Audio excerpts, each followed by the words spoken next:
Firman itu telah menjadi manusia.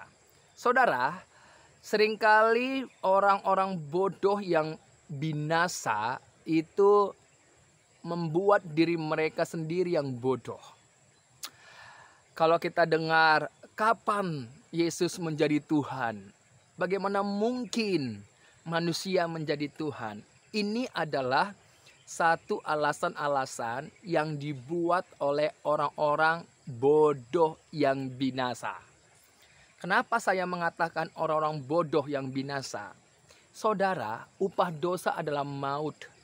Tidak ada seorang pun yang bisa menyelamatkan dari murka Allah yang akan datang.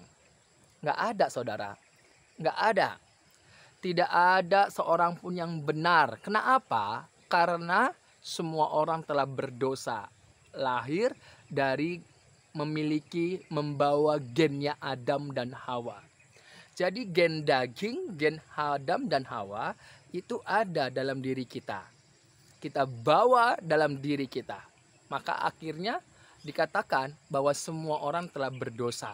Karena kalau kita lihat siapa manusia yang berasal dari gennya lahiriah Adam dan Hawa, itu tidak berdosa. Siapa? Tidak ada di bawah matahari ini. Jadi semua manusia telah berdosa, artinya manusia pasti mati, mengalami kematian. Nah, ketika seseorang itu sudah pasti mengalami kematian, tentu Allah tidak mau jiwamu binasa kekal selama-lamanya. Karena kalau kita perhatikan dalam Kejadian pasal 2 ayat yang ke-7, bahwa manusia pertama Adam itu dibentuk dari debu tanah. Setelah manusia itu dibentuk dari debu tanah, manusia itu belum dikatakan menjadi makhluk yang hidup. Kapan dikatakan menjadi makhluk yang hidup? Ketika Tuhan Allah menghembuskan nafas hidup ke dalam hidung manusia itu, barulah manusia itu menjadi makhluk yang hidup. Dan ketika napas hidup itu diberikan, diembuskan, di situ juga lah jiwa berfungsi, saudara. Pikiran, perasaan, dan kehendak. Makanya di dalam firman Tuhan ada manusia batiniah, ada juga manusia lahiriah atau jasmaniah. Ada juga yang berbicara tentang tubuh, jiwa, dan roh. Jadi manusia itu di dalam dirinya ada manusia batiniah dan ada manusia jasmaniah. Jadi jasmaniah ini, fisik kita ini dari debu tanah, afar hadamah. Ya. Nah, ketika manusia itu telah melanggar perintah Tuhan, dalam Kejadian 2 ayat ke-17 yang Tuhan Allah beri, manusia itu melanggar dalam Kejadian pasal 3 ayat yang ke-6. Ya. Dan akibat dari pelanggaran tersebut, manusia itu meninggalkan Allah. Di dalam ayat yang ke-7, 8, ketika manusia itu mendengar suara langkah Allah, ya, mereka bersembunyi di antara pepohonan. Ya, sebelum mereka bersembunyi, mereka membuat kebenaran sendiri dengan cara apa? Yaitu membuat cawat dari daun pohon ara. Tapi walaupun mereka membuat cawat, tetap aja mereka tidak bisa untuk mengembalikan kondisi posisi mereka seperti semula. Sebabnya mereka ketakutan, mereka bersembunyi. Dan di ayat yang ke-9 dalam Kejadian pasal 3, Tuhan Allah memanggil mereka. Allah berfirman kepada manusia itu, "Di manakah engkau?" Nah, ketika Allah berfirman, berkata kepada manusia itu, ada respon dari manusia itu. Makanya di dalam Kejadian 3 ayat yang ke-15, Allah memberikan, ya, menjanjikan Sang Mesias, kabar baik. Makanya dalam nubuatan, di dalam yang tulisan-tulisan yang ditulis oleh para nabi, di mana semua menubuatkan tentang hadirnya Mesias itu, tentang keberadaan Mesias yang digenapi di dalam Yesus Kristus. Makanya di dalam Kejadian pasal 3 ayat 15, ya, janji Sang Mesias itu hadir dalam Yesaya pasal 43 ayat 11, bahwa juru selamat tidak ada dari yang lain kecuali dari pihak Allah sendiri. Makanya saudaraku, kalau kita perhatikan di dalam Yohanes pasal 1 ayat pertama, ya, pada mulanya Allah berfirman. Firman itu bersama-sama dengan Allah, ayat yang kedua, dan firman itu adalah Allah. Dan di ayat yang ke-14, firman itu telah menjadi manusia. Firman itu telah menjadi manusia. Arti dari kata telah menjadi, saudara, ya, telah menjadi, di sana dituliskan apa? Ginomai. Ginomai itu artinya menjadi, ya, berpindah kondisi. Ini satu bentuk kerendahan hati Allah, di mana mau menjadi manusia, mengambil posisi, ya, mengambil posisi menjadi manusia. Makanya Allah itu rendah hati sekali.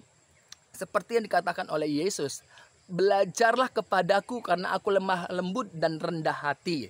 Ya, di dalam Injil Matius dituliskan, belajarlah kepadaku karena aku lemah lembut dan rendah hati, jiwamu mendapat ketenangan. Jadi ini, saudara, kenapa rendah hati? Ya, karena tidak ada lagi yang lebih tinggi dari Allah.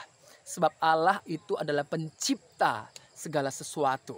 Alam semesta. Dalam Kejadian pasal 1 ayat 1, pada mulanya Allah menciptakan langit dan bumi.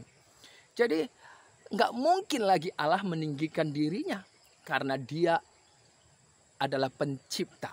Makanya dia mengambil posisi, berpindah posisi, ya, mengambil satu bentuk, yaitu menjadi manusia. Dan kalau kita lihat, manusia dalam bahasa Yunani adalah sarx, yaitu daging atau tubuh, ya, sifat manusia. Walaupun Allah telah menjadi manusia, tetapi dia tanpa dosa. Dia tanpa dosa, seperti yang dituliskan di dalam Ibrani pasal 7 ayat yang ke-26. Sebab imam besar yang demikianlah yang kita perlukan, yaitu yang saleh, tanpa salah, tanpa noda, dan terpisah dari orang-orang berdosa, ya, dan lebih tinggi daripada tingkat-tingkat sorga. Jadi, saudara, Allah yang telah menjadi manusia, firman itu yang telah menjadi manusia tanpa dosa. Ya, puji Tuhan. Puji Tuhan. Jadi ini, saudara, jadi kebodohan dari orang-orang yang membuat diri mereka bodoh sendiri karena mereka tidak mau memahami, tidak mau mengerti apa yang menjadi kehendak Allah. Jadi orang-orang bodoh yang pasti binasa, mereka adalah yang menolak kebenaran. Mereka adalah yang membuat diri mereka sendiri secara sengaja untuk tidak mau mengerti kehendak Allah. Menolak gagasan, pernyataan Allah. Menolak bukti fakta yang Allah telah tunjukkan. Menolak firman Tuhan. Jadi orang-orang yang seperti itu sudah pasti binasa. Ya, karena kebodohan itu tidak sekali tetapi membiasakan dirinya sehingga aktif terus membiarkan dirinya bodoh hingga pada akhirnya habis masa waktunya dan binasalah dia. Makanya sekali lagi orang-orang bodoh itu selalu mempertanyakan kapan Yesus menjadi Tuhan. Kapan Yesus menjadi Tuhan? Dalam Yohanes pasal 1 ayat 1, 2, 3, 14. Pada mulanya adalah firman, firman itu bersama-sama dengan Allah, dan firman itu adalah Allah. Apakah juga nggak mengerti? Itu karena mereka sendiri yang membuat diri mereka tidak mengerti. Dan di ayat yang ke-14 adalah firman itu telah menjadi manusia. Puji Tuhan, saudara. Puji Tuhan. Tuhan Yesus Kristus tanpa dosa, tanpa salah, tanpa noda. Tidak ada noda setitik pun padanya. Sebab dia adalah firman Allah itu yang telah menjadi manusia. Allah yang inkarnasi menjadi manusia, ya, sebagai perantara kita dengan Allah, sehingga setiap orang yang datang kepada Allah melalui dia, itulah yang diselamatkannya dengan sempurna. Puji Tuhan, Tuhan Yesus memberkati.